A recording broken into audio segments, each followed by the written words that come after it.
Magandang araw po sa inyong lahat. Kung kayo po talaga ay nahihirapan na matuto po mag-English, maaari nyo pong subukan itong lesson na ito.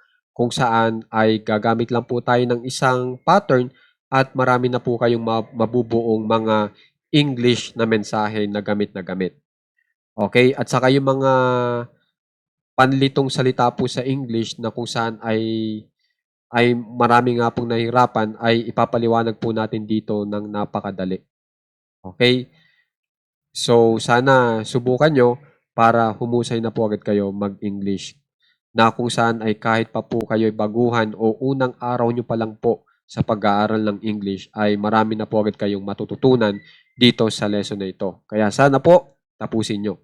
So, ang ituturo ko po sa inyong salita na marami pong nalilito na padadali nga po natin kung anong ibig sabihin nito ay itong salitang could.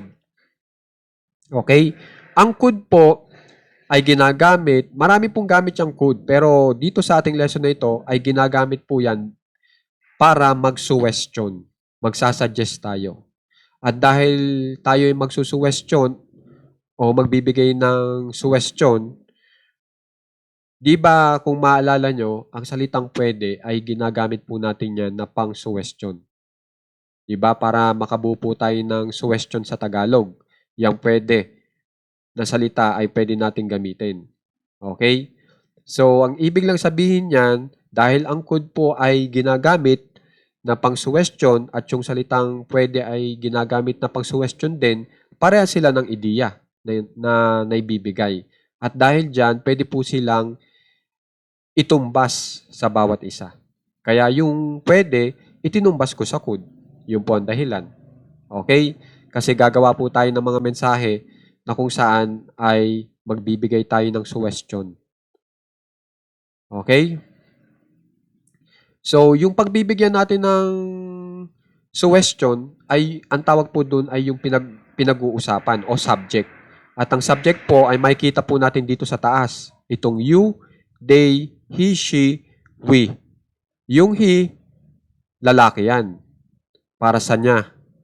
Pag she ang ginamit nyo, babae po yan. Para sa niya. Yun lang po yun.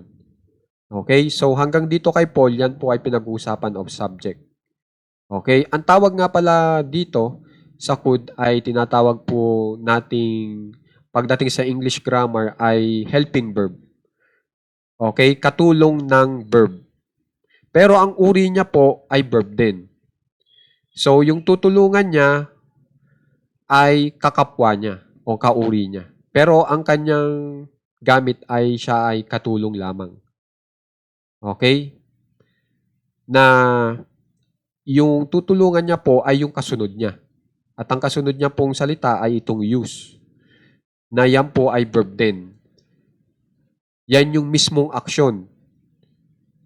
Okay? Na nagagamitin. Na sinusuwestiyon na gamitin. So, ito pong pwede o could tagadagdag ng ideya dito sa use. Na ang sinasabi ng could, ito yung suggestion ko o suggestion ko na action. At ang action na yan ay itong salitang use o gamitin. Yan ang sinusuwestiyon natin na iakto nitong ating pinag-uusapan. Okay?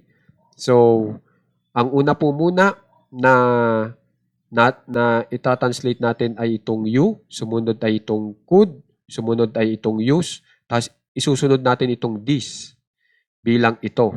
Itong this naman, kinukompleto niya yung ideya nitong gamitin. Gamitin ang ano. Pag sinagot mo yung ano, kunyari, ang sinagot ko ito, edi itong salitang ito, yan yung taga-kompleto ng ideya sa gamitin o use. Okay? Na maaari nating tawagin yung object. Okay? Tapos, itong nasa baba, yung may para linisin hanggang dito sa para mainom, yan po ay magkaparehang salita. Okay? Kaya pinagsama ko. Na ini-English po natin itong para bilang to. Tapos yung linisin, tinatranslate ko ng naka-base form o naka-original na spelling. Ang original na spelling po ng clean O nitong linisin, pag in English ay clean. Itong C-L-E-A-N. Walang S sa dulo, walang ED sa dulo. At malalaman nyo yan sa dictionary.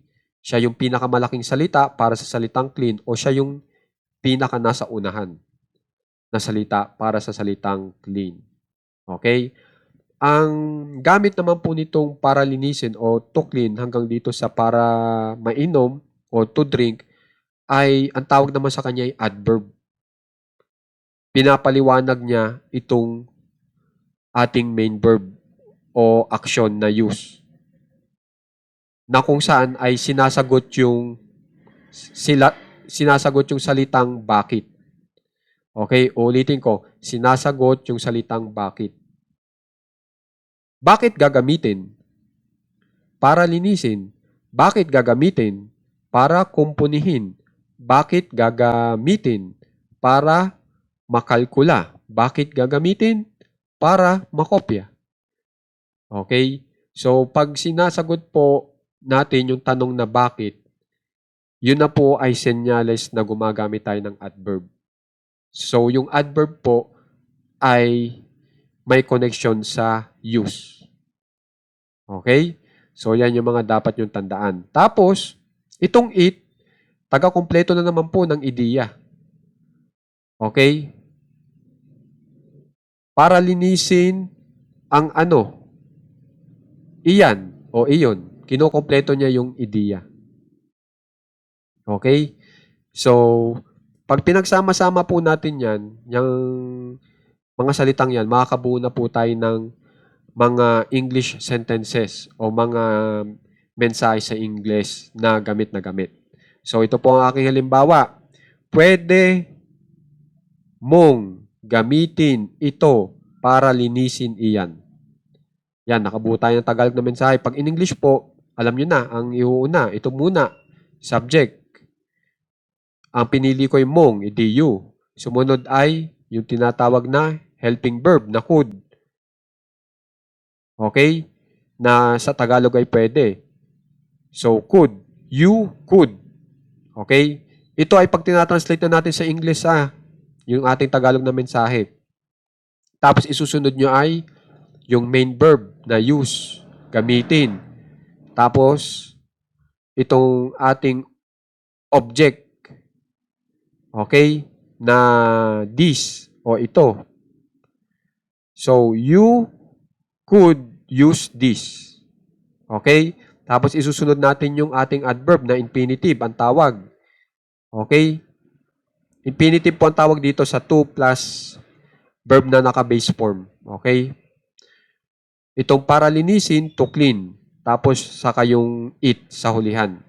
You could use this to clean it.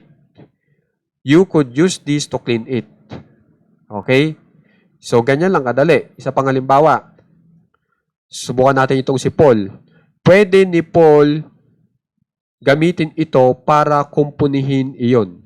Pag in English po natin, Paul could use this to fix it. Ganun lang kadali. Okay? Kaya saan na po, subukan nyo po ito. Kasi, ang dami po ditong magagamit nyo para makabuo po kayo ng iba pang mga English na mensahe. Isa pa pong halimbawa, pwede nating gamitin ito para masukat iyon. We could use this to measure it. Ganoon naman po. Okay? So, sana maiki-practice po ha. Kung gusto nyong may idagdag dito sa infinitive natin, siguraduhin nyo na verb yung salita na gagamitin nyo, tapos i-spelling nyo ng naka-base form na makikita nyo sa dictionary. Okay? Para tama po yung pagkakagamit nyo. Okay po?